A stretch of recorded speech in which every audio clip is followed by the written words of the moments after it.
and then next following Monday will be the exam. So that's the 18th, I believe. And we have a quiz on Wednesday, right? You have a quiz next Wednesday on the 2 lectures from this week, last quiz. What else was I going to say? I will have a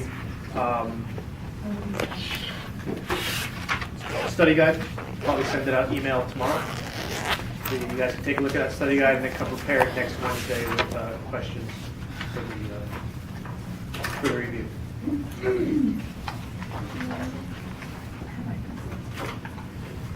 And then depending on how long this lecture takes, I'll go over the assignment for the final report, the disease report. That's going to be due at the end of the semester. I may go over that at lecture if there's enough time. If not, I'll do it during lab. Okay. All right, so today we're finishing off the immune system and this section of the class looking at disorders of the immune system. So it's a fairly long lecture. At the beginning, kind of the first half of the lecture looks at different types of immune disorders and gives a few examples.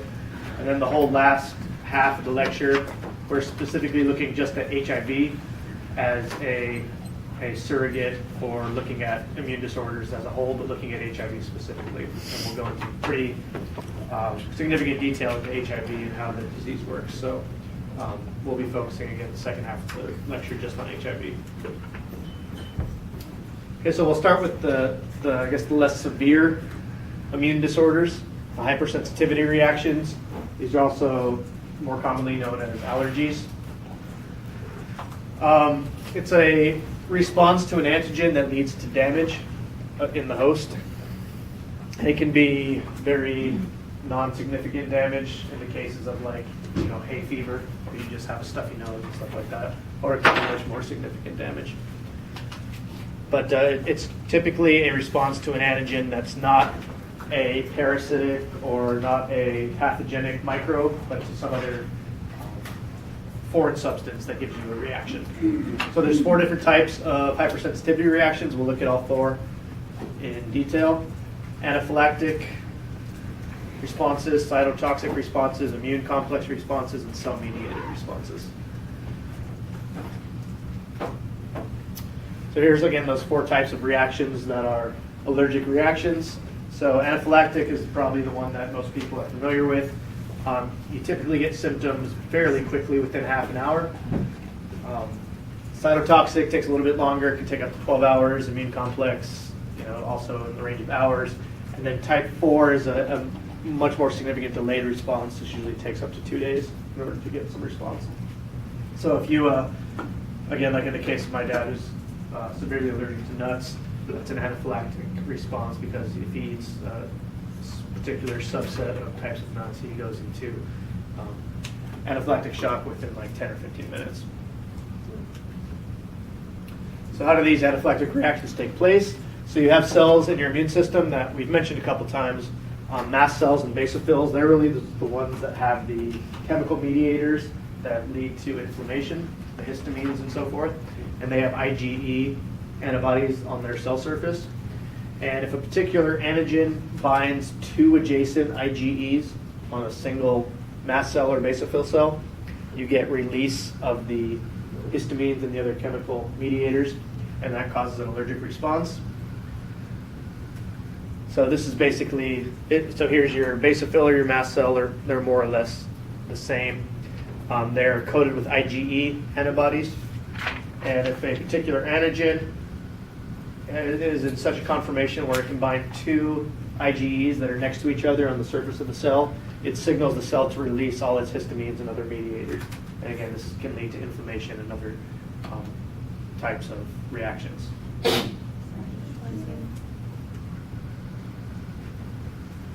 So here's a mast cell that is releasing all of its chemical mediators. So there's really 2 different subtypes of anaphylactic reactions. There's systemic anaphylaxis. So this is something that's typically if it gets in your bloodstream, or you would have an allergic response throughout the body. And this is very severe. Again, because it's throughout your body, it can cause circulatory collapse and or death if it's not treated quickly. The less severe would be the localized anaphylaxis. So this would be if you got something on your skin that you were allergic to or localized to one part of your body.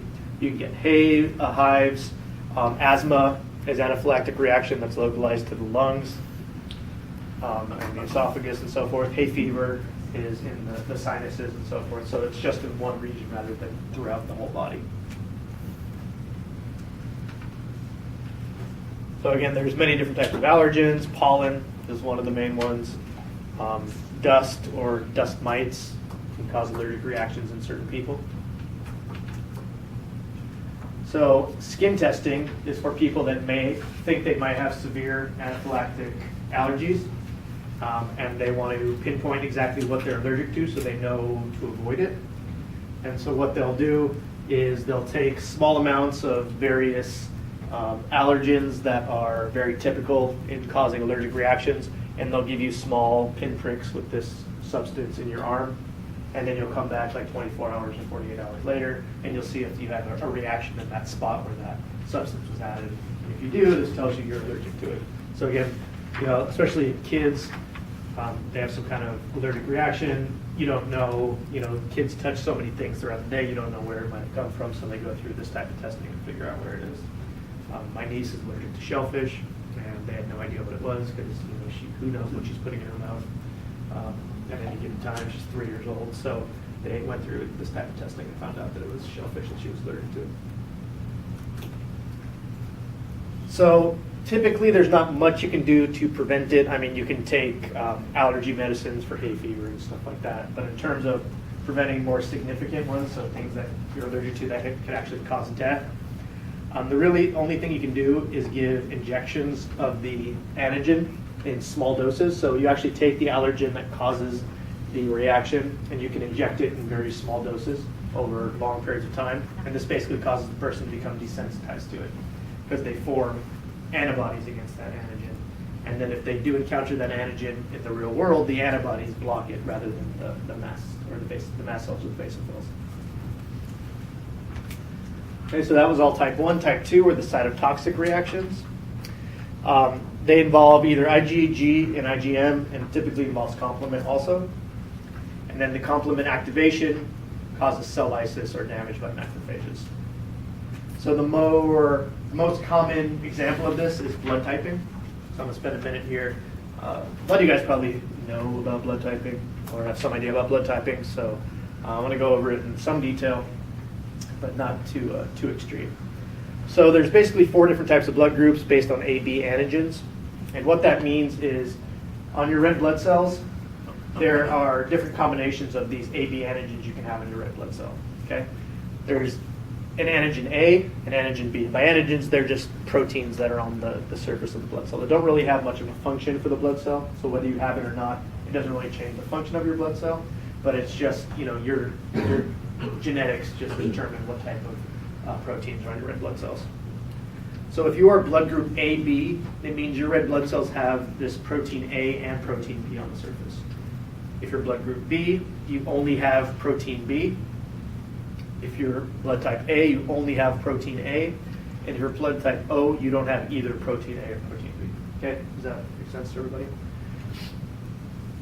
And so conversely, your immune system will adapt to depending on what type of red blood cells you have. So if you're AB, your immune system better not make any antibodies against A or B, or else it'll start attacking your own blood cells. Okay, so typically, or not typically, in all cases, these people have no antibodies against either protein A or protein B. Okay. In a blood group B person, again, they have protein B on their red blood cells. So because the body has never seen protein A, there's no protein A on the blood cells, it considers protein A a foreign substance and makes antibodies against protein A. Okay. And conversely, for blood group A, it has A on its surface, so the body considers protein B a foreign substance, so it makes antibodies against protein B.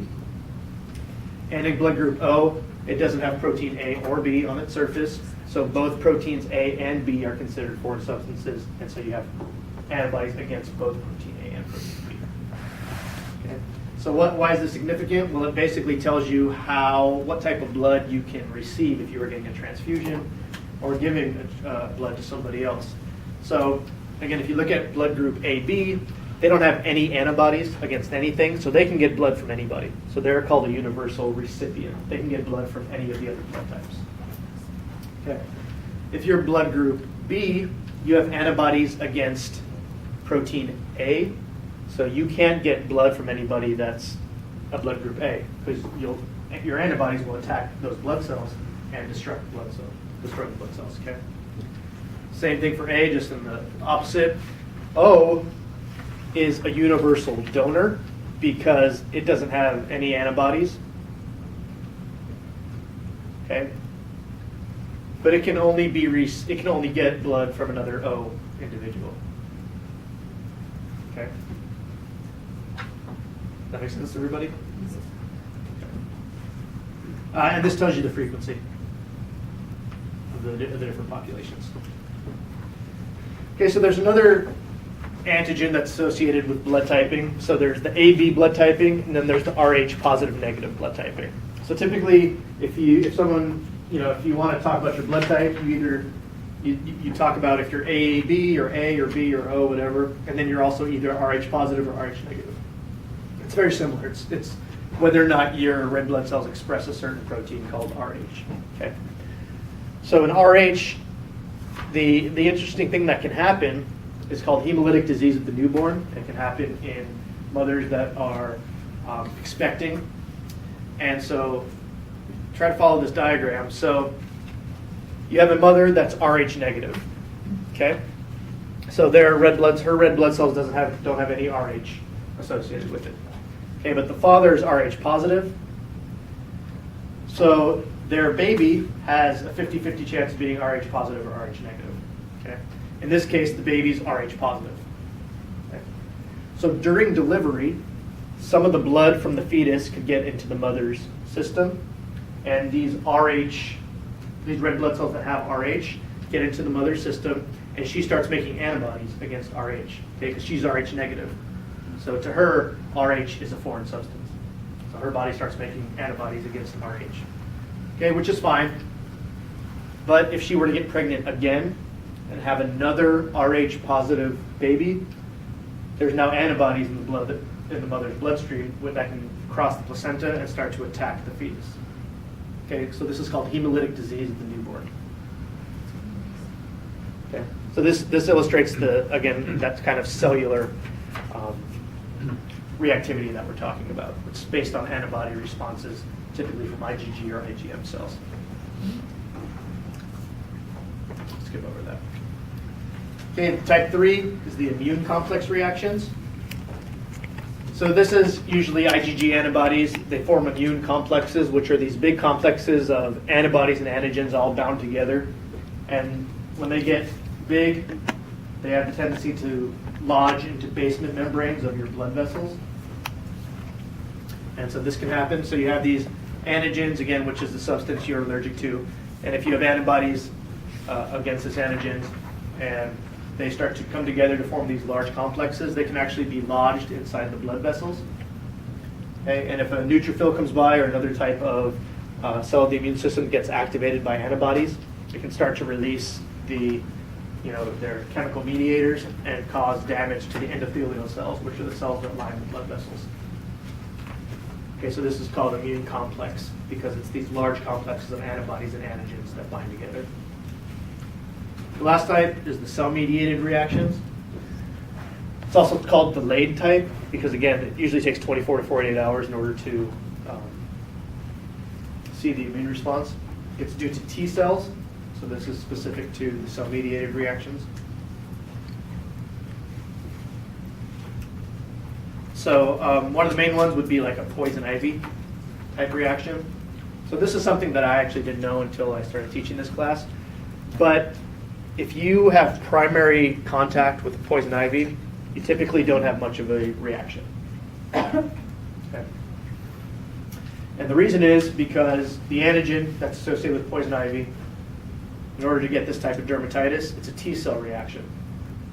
So you get primary contact, the T cells get activated to some extent, and then you form memory T cells. Okay?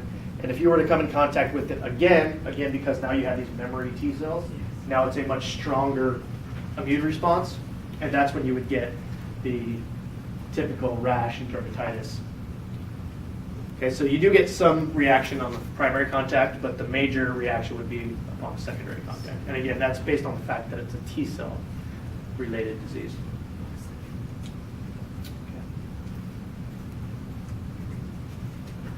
Okay, so that kind of wraps up the allergies portion. So now we'll talk about diseases that are specific to autoimmunity. So autoimmunity is basically when your own immune system starts attacking your own body. It starts attacking tissues in your own body, or blood cells in your own body, or other cells within your own body. So during the process of a normal person's immune system as it develops, as the fetus develops, basically the developing immune system starts to monitor all the proteins that are associated within the fetus. And any immune cells that are reactive against your own proteins get deleted from the immune system. They basically undergo apoptosis, or cell program death. Okay, so all that remains after fetal development is immune cells that are directed against foreign substances. There shouldn't be any immune cells that are directed against your own proteins. However, in some cases, it's called self-tolerance, where during this process of deleting immune cells that react against your own body, sometimes that self-tolerance gets lost, and that's what causes autoimmunity. So again, there's different types. Cytotoxic is an antibody-based reaction, where you start making antibodies against cell surface proteins of your own cells, and so the antibodies start to attack your own cells. Okay. Again, you can have an immune complex, which is these large complexes of IgG or IgM that bind together with your own proteins and cause these large complexes. Could be cell-mediated, so psoriasis.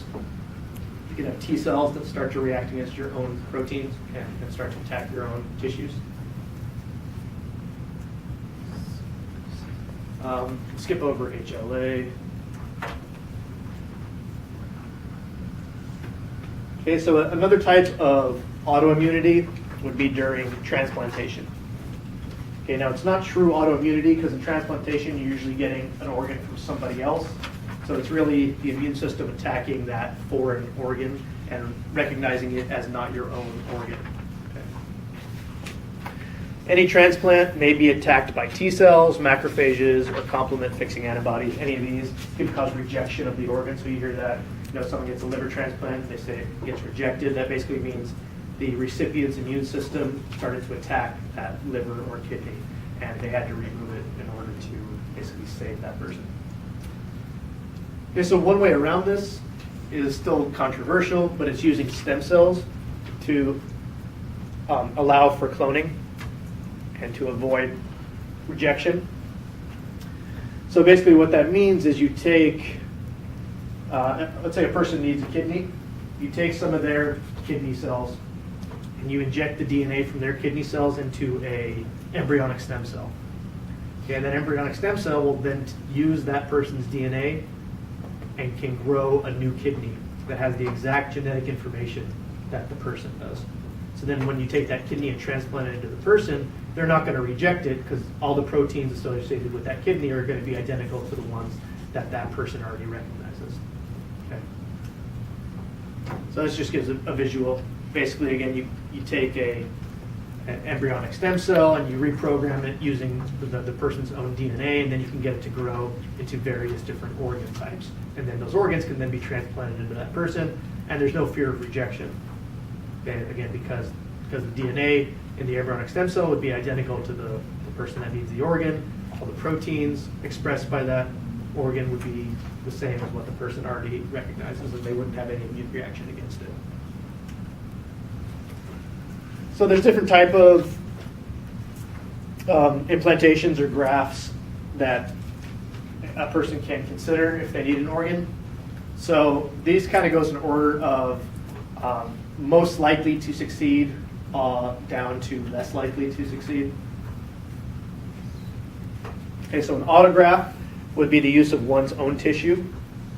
Okay, so that's like if, sometimes they take skin or muscle from somewhere in someone's body and transplant it somewhere else. So I don't know if any of you guys are baseball fans, but there's a common procedure that pitchers undergo very regularly called Tommy John surgery, where they take a ligament from another place in the person's body and then transplant it into the pitcher's elbow to repair the pitcher's elbow if it gets torn or stretched out while they're pitching. So that would be an autograft. So that's the least likely to be rejected because you're basically, again, taking something from someone's own body and just transplanting it somewhere else. Okay. An isograft, which I can't imagine happens all that often, is the use of an identical twin's tissue. So again, that's very unlikely to be rejected. It's very unlikely to be able to do it because not many people have an identical twin, but it's very unlikely to be rejected because the assumption is that that twin has basically the identical genetic information that the person that needs the organ would have. So their organs should be very similar in terms of the type of proteins they express. An allograft, which is the most likely situation for most types of transplantations, is the use of tissue from another person.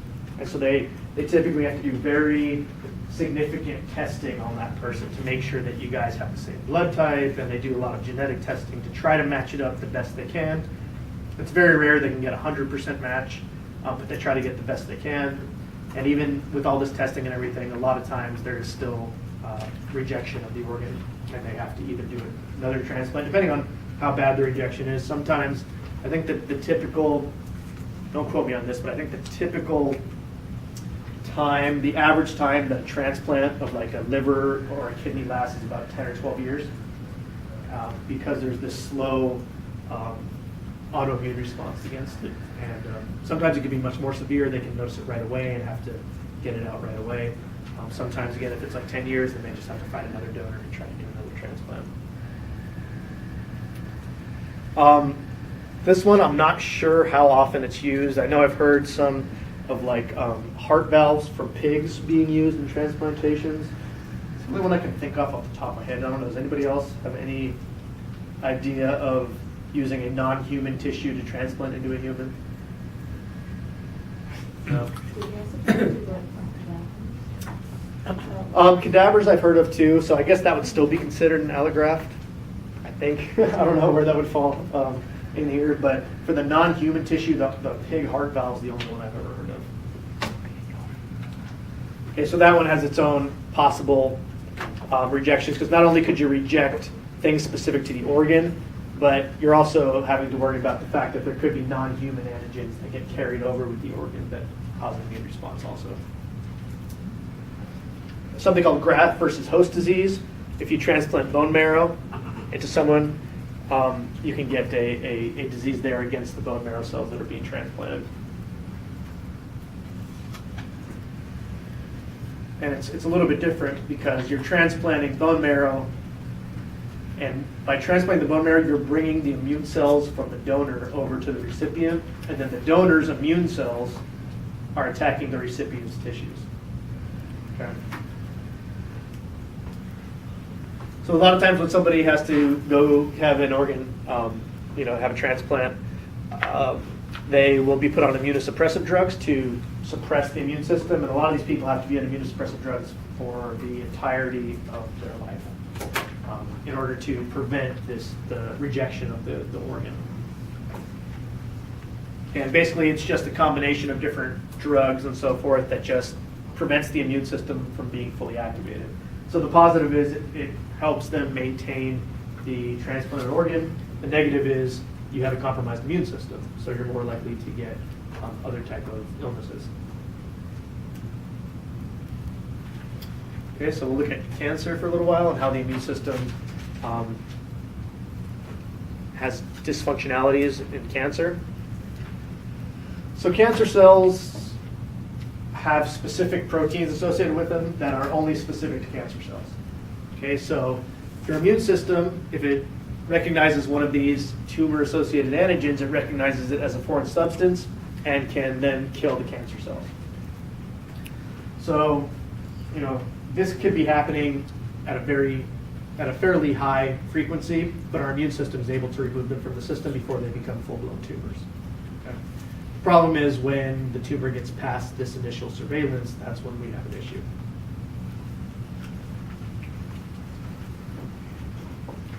So the way that they can, if someone, again, if you have full-blown cancer that gets past this initial line of defense, what they can do is they can stimulate the immune system in various ways. They can try vaccines that are directed against antigens that are associated with that specific cancer.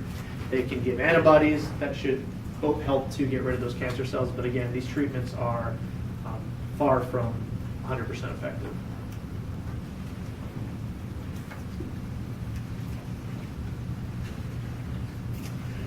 Okay, so immunodeficiencies is another group of disorders. And there's two different types. There's congenital and acquired. Okay, congenital means that you're born with some type of genetic mutation, or there's something wrong with in development that you have missing genes or defective genes that basically prevents you from having a full immune system. So, let's say you have a mutation in the gene that leads to the development of T cells, and a fetus has that mutation. That person would then not be able to make T cells, so they would have a very compromised immune system. The other one would be acquired, where it'd be a person that has a normal immune system, and then due to some event or events, their immune system starts to fail. And sometimes it can be self-induced, the use of different drugs, infections, so that's where HIV falls, cancer can even cause immunodeficiencies. So important to know the difference between congenital and acquired. Okay, so these are a combination. So again, AIDS would be acquired. Something like selective IgA immunodeficiency would usually be congenital. This is basically someone who doesn't have the ability to make IgA antibodies because they have a defective gene.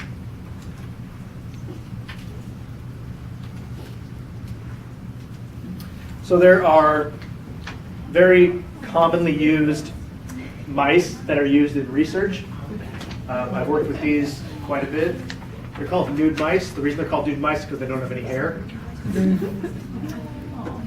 reason they don't have any hair is, well, they are mutated mice, so they're a line of mice that have been mutated purposely so they can't make T cells. So they have a very low immune response. And a side effect of not having T cells is that they don't have the ability to grow hair, and they have these red eyes. Okay, so it's a genetic linking where if you delete the T cells, it comes with these other traits. Okay, and so the reason these are very popular in research is because they don't have T cells. You can inject human cells or different types of antigens, and they won't reject them. So in this case, they wanted to see what the effect of this bacteria would be. They can inject it in the mouse. The mouse won't have any immune response against it because it has no T cells. And then they can kind of observe how the bacteria grows. Okay.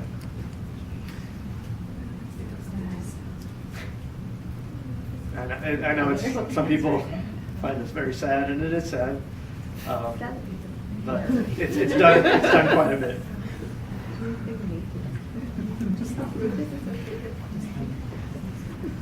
All right, let's see. Well, we take a 5-minute break, and then we'll go on to the second half of the lecture. Too lazy to vote.